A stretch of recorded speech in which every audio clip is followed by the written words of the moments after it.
idea of our listening to such nonsense. How could wishes be granted in these days?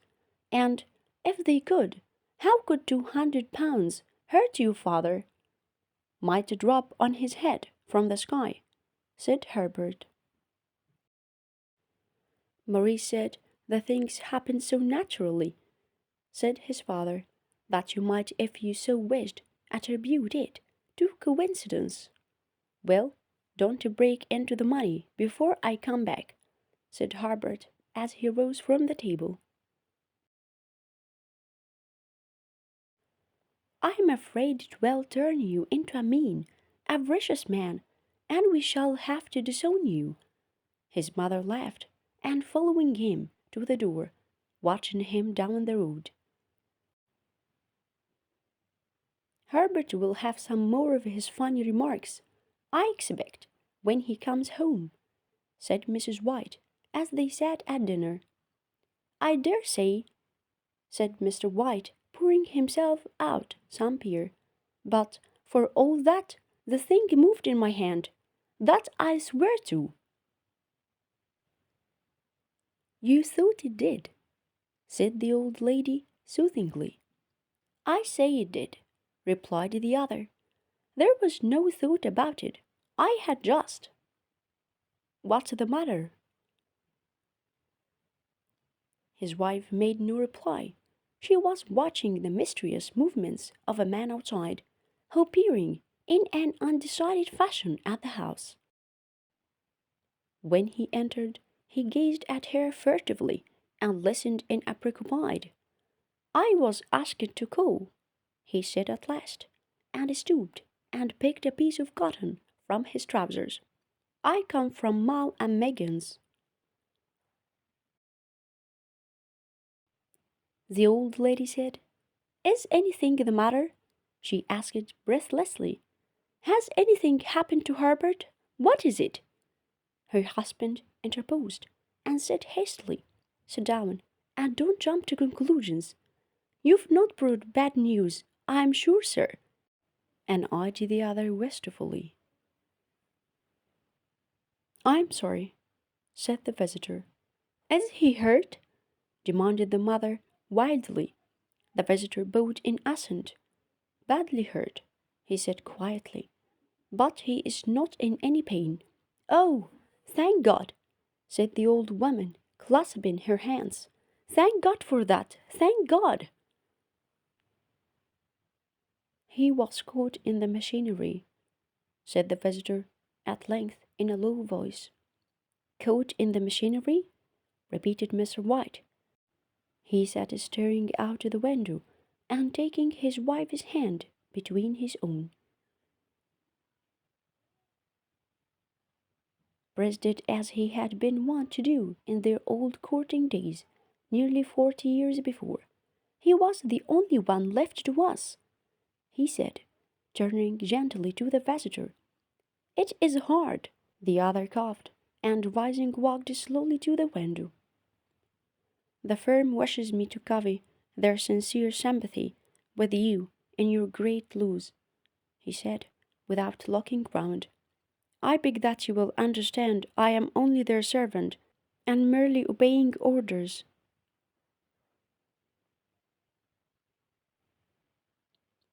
There was no reply. The old woman's face was white, her eyes staring, and her breath inaudible. On the husband's face was a look such as his friend the sergeant might have carried into his first action. I was to say that Ma and Meggins disclaim all responsibility, continued the other. They admit no liability at all, but in consideration of your son's services, they wish to present you with a certain sum as compensation. Mr. White dropped his wife's hand, and rising to his feet, gazed with a look of horror at his visitor. His dry lips shaped the words. How much? £200 was the answer.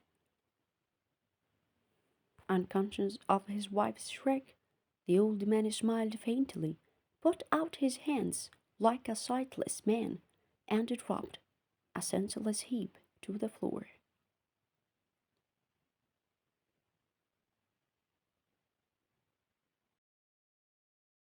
In the huge new cemetery, some 2 miles distant, the old people buried their dead and came back to the house steeped in shadows and silence. It was all over so quickly that at first they could hardly realize it,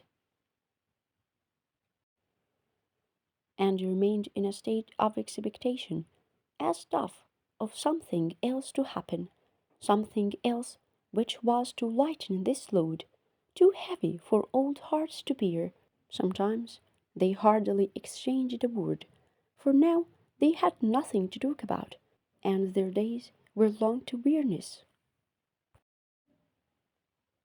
It was about a week after that the old man, waking suddenly in the night, stretched out his hand and found himself alone. The room was in darkness, and the sound of subdued weeping came from the window. He raised himself in bed and listened. "Come back," he said tenderly. "You will be cold." "It is colder for my son," said the old woman, and wept afresh. The sounds of her sobs died away on his ears. The bed was warm, and his eyes heavy with sleep. He dozed fitfully, and then slept until a sudden wild cry from his wife awoke him with a start.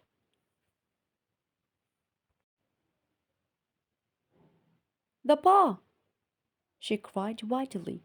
"The monkey's paw!" He started up in alarm. "Where? Where is it? What's the matter?" She came stumbling across the room toward him. "I want it," she said quietly.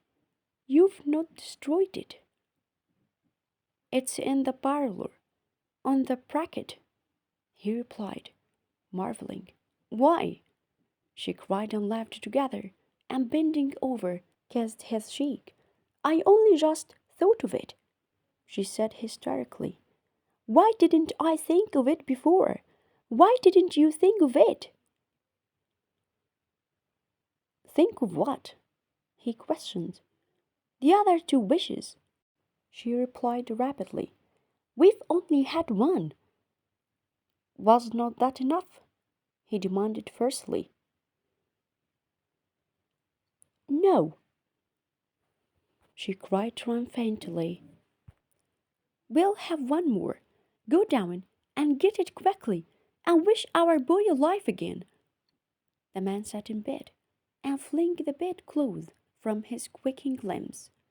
"Oh God, you are mad!" he cried aghast. "Get it!" she panted. "Get it quickly and wish! Oh, my boy, my boy!"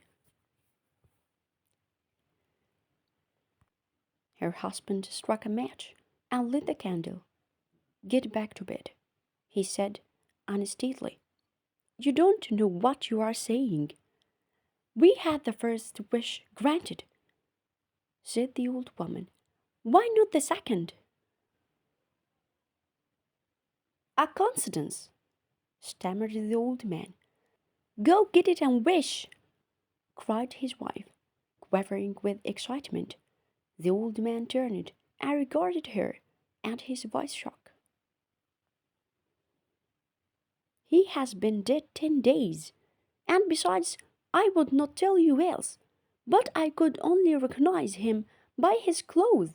If he was so terrible for you to see then, how now?" "Bring him back," cried the old woman, and dragged him towards the door. "Do you think I fear the child I have nursed?" He went down in the darkness and felt his way to the parlor, and then to the mantelpiece. The talisman was in its place, and a horrible fear that the unspoken wish might bring his mutilated son before he could escape from the room. And he caught his breath as he found that he had lost the direction of the door. His brow cold with sweat, he felt his way round the table and groped along the wall until he found himself in the small passage with the unwholesome thing in his hand. Even his wife's face seemed changed as he entered the room. It was white and expectant, and to his fears seemed to have an unnatural look upon it. He was afraid of expectant. He was afraid of her. "Wish!" she cried in a strong voice. "It is foolish and wicked," he faltered. "Wish!" repeated his wife. He raised his hand. "I wish my son alive again." The talisman fell to the floor, and he regarded it fearfully. Then he sank trembling into a chair as the old woman, with burning eyes, walked to the window and raised the blind. He sat until he was chilled with the cold, glancing occasionally at the figure of the old woman peering through the window. The candle end, which had burned below the rim of the china candlestick, was throwing pulsating shadows on the ceiling and walls, until with a flicker larger than the rest it expired.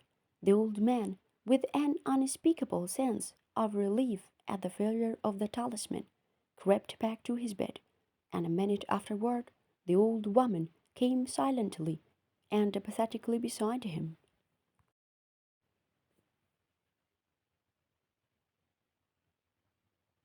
Neither spoke, but lay silently listening to the ticking of the clock. A stair creaked, and a squeaky mouse scurried noisily through the wall. The darkness was oppressive, and after laying for some time, screwing up his courage, he took the box of matches and, striking one, went downstairs for a candle. At the foot of the stairs, the match went out, and he paused to strike another, and at the same moment a knock came so quiet and stealthily as to be scarcely audible, sounded on the front door. The matches fell from his hand and spilled in the passage. He stood motionless, his breath suspended, until the knock was repeated. Then he turned and fled swiftly back to his room and closed the door behind him. A third knock sounded through the house. "What's that?" cried the old woman, starting up. "A rat," said the old man in shaking tones. "A rat! It passed me on the stairs." His wife sat up in bed listening. A loud knock resounded through the house. "It's Harper!"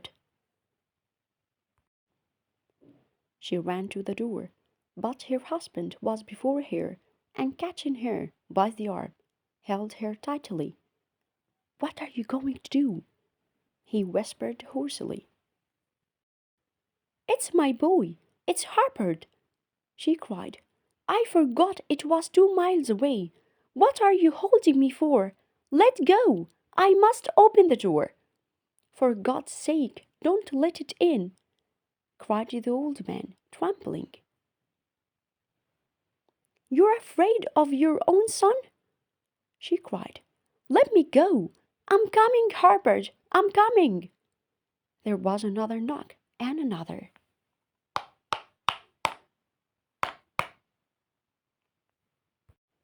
The old woman, with a sudden wrench, broke free and ran from the room. Her husband followed to the landing and called after her appealingly as she hurried downstairs. He heard the chain rattle back and the bolt drawn slowly. Then the old woman's voice, strained and panting. "The bolt!" she cried loudly. "Come down! I can't reach it!" But her husband was on his hands and knees, groping wildly on the floor in search of the paw. If only he could find it before the thing outside got in! A perfect fusillade of knocks reverberated through the house, and he heard the scraping of a chair as his wife put it down in the passage against the door. He heard the creaking of the bolt as it came slowly back.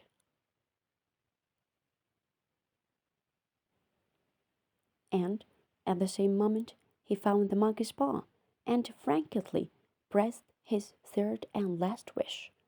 The knocking ceased suddenly, as though the echoes of it were still in the house.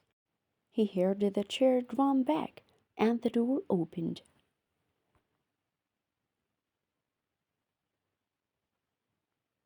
A cold wind rushed up the staircase, and a long loud wail of disappointment and misery from his wife gave him the courage to run down to her side, and then to the gate beyond. The street lamp, flickering opposite, shone on a quiet and deserted road.